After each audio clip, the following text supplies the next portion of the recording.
This channel does not promote any violent, harmful, or illegal activities. All content provided by this channel is meant for an educational purpose only.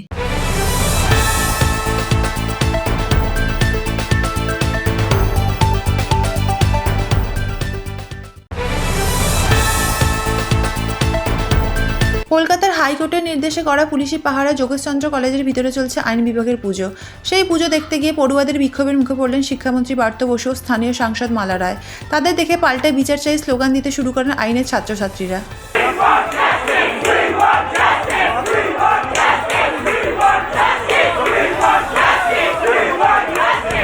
Saraswati পুজোর সকালে মর্মান্তিক দুর্ঘটনা বামতলা leather complex এলাকায়। রবিবার pipeline পরিষ্কার করতে গিয়ে ম্যানহোলে নেমে প্রাণ হারান 3 শ্রমিক। দুর্গন্ধে দমবদ্ধ হয়ে তাদের মৃত্যু হয়েছে বলে প্রাথমিক অনুমান। কিন্তু ম্যানহোলে যখন দিয়েছে, এই উপর থেকে ডিসচার্জ করে দিয়েছে রাস্তায়, তার মধ্যে ওটার ভেতরে ঢুকে গিয়ে কেমিক্যাল রিয়াকশন হয়ে কোনো একটা গ্যাস সেটা ওর ভেতরে ঢুকে গেছে। মহারাষ্ট্রে বড়সড় দুর্ঘটনা, খাদে পড়লে বিলাসবহুল বাস, প্রাণ গেল 7 জন পূর্ণার্থীর, আহত আরও 15 জন। ঘটনাটি ঘটেছে মহারাষ্ট্রের নাসিক গুজরাট হাইওয়েতে।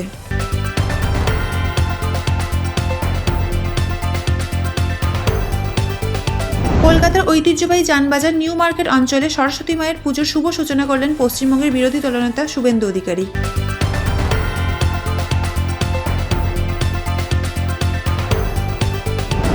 তৃণমূল বিধায়ক সাবিত্রী মিত্রের গাড়িতে হামলার অভিযোগে এক দুষ্কৃতীকে আটক করল পুলিশ।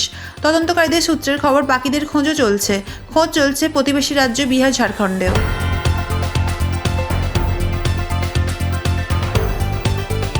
বিভ্রান্তিকর বিজ্ঞাপনের মামলায় আরও বিপাকে যোগগুরু রামদেব ও তার সহযোগী আচার্য বালাকৃষ্ণ।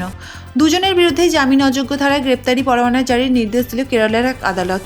পতঞ্জলির এক ওষুধের বিজ্ঞাপনে বিভ্রান্তি ছড়ানোর অভিযোগে মামলা চলছে কেরলের পালাক্কাড় আদালতে। এরকম আরও আপডেট পেতে আমাদের চ্যানেলটি লাইক, শেয়ার এবং সাবস্ক্রাইব করুন।